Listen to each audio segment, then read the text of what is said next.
So, Winter's Bone is a film that is directed by Grank.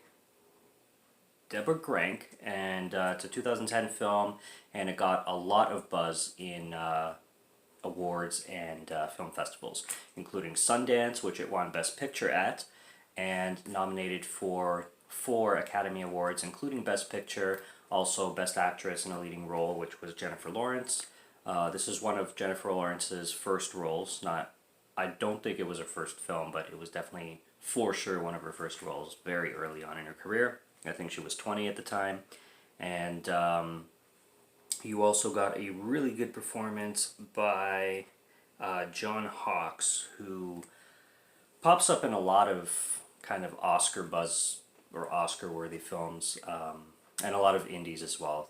Three Billboards Outside of Ebbing, Missouri was one of his more recent ones, and what else was he in? He was in one that I saw recently, actually, and bought recently, Small Town Saturday Night. That was a really good indie film, starring Chris Pine.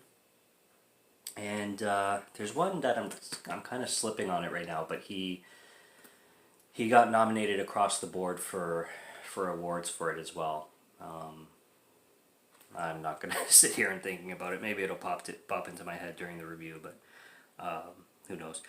Anyways, this film is based on a novel. The novel is by Daniel Woodrell, and the novel was released in 2006, and pretty much all his books takes place in Missouri. This film takes place in Missouri. It was shot in 4 different locations in Missouri.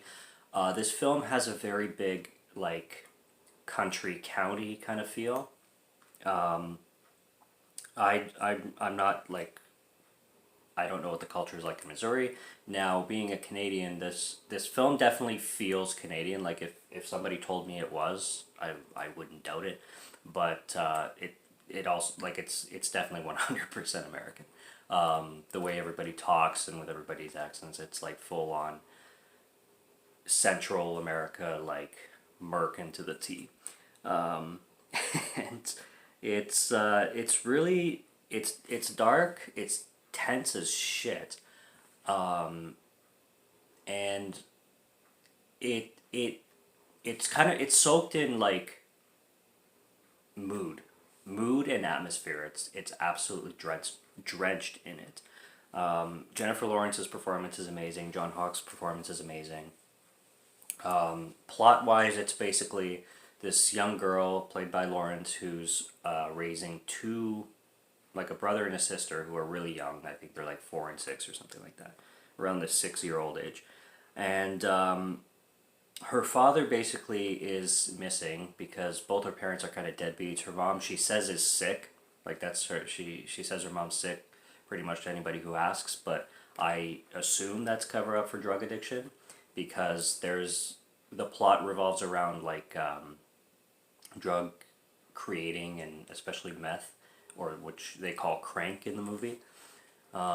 So her mother, she claims, is sick. She's never around. She basically has to raise these kids on her own, even though she's only 17 in the film. And her dad's nowhere to be found. And then a police sheriff shows up, claiming that Jennifer Lawrence and her mother are basically about to lose their home because the father, a couple weeks prior, put his home and his property for his bond slash bail.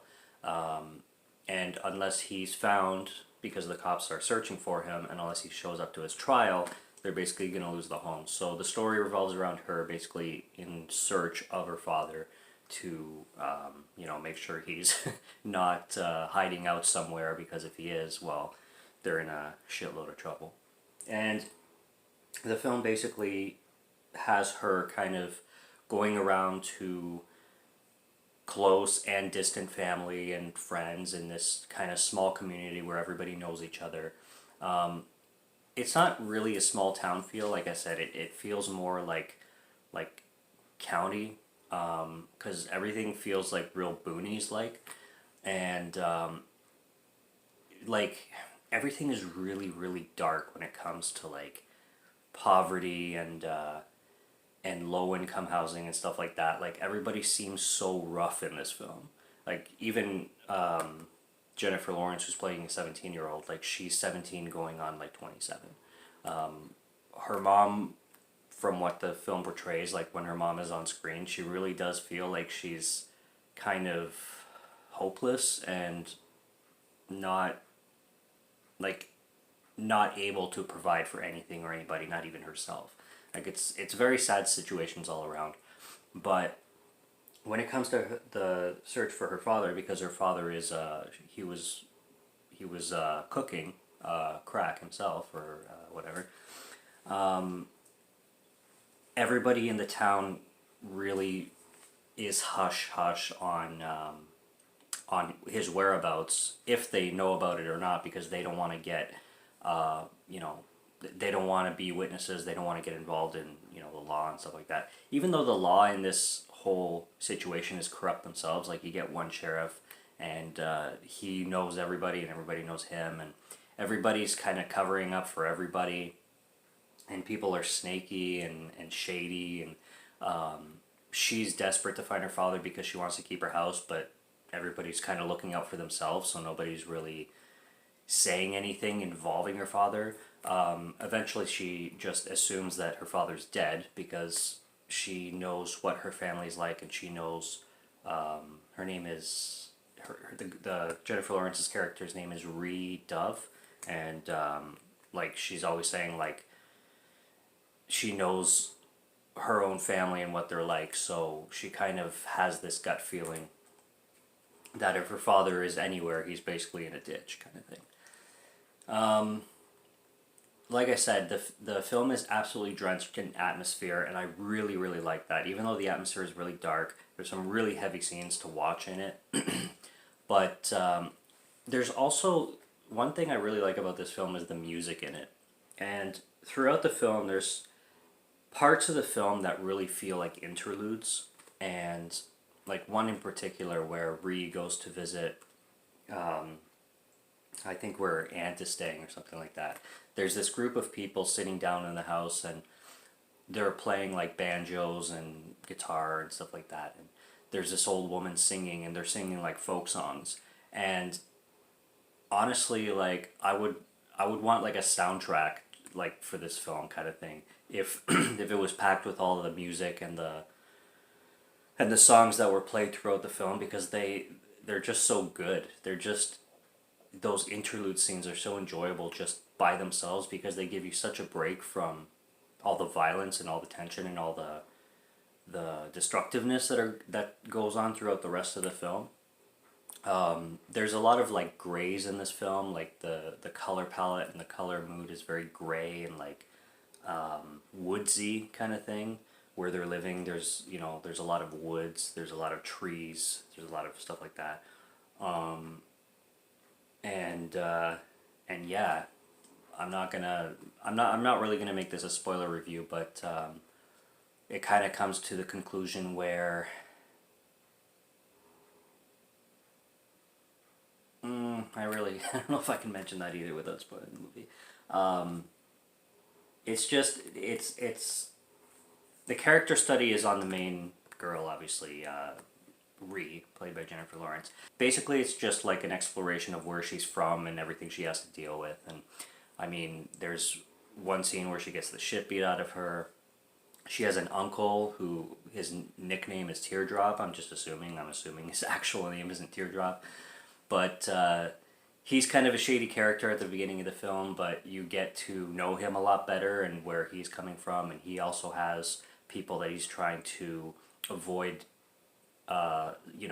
starting issues with kind of thing. There's this woman, her name starts with an M. I forget her name. It's not a common name, but her name starts with an M. She causes a lot of trouble for Ree, and is one of the people who actually end up beating the shit out of her.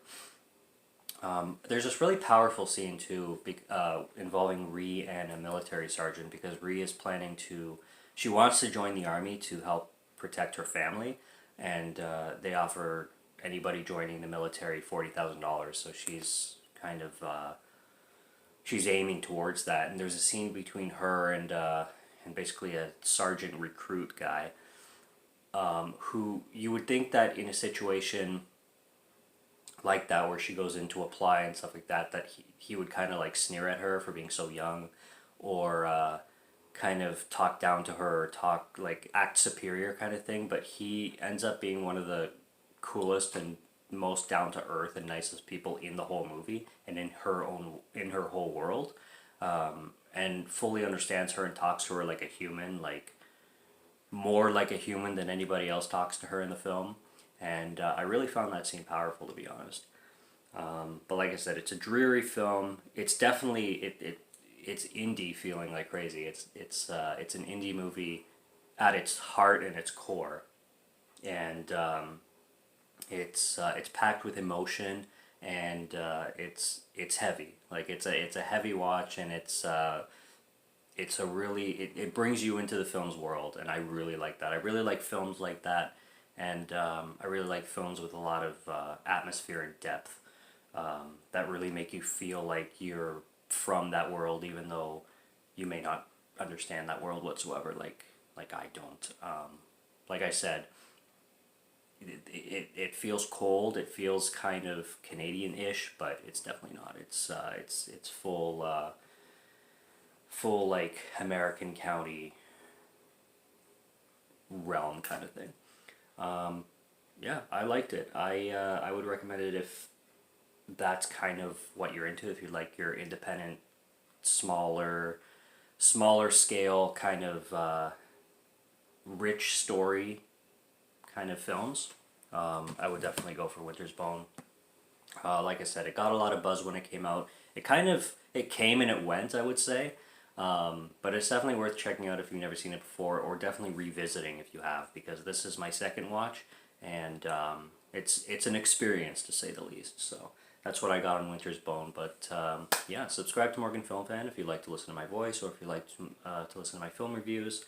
And of course, as always, I will be back for more in the future. Until then, have a great night and cheers.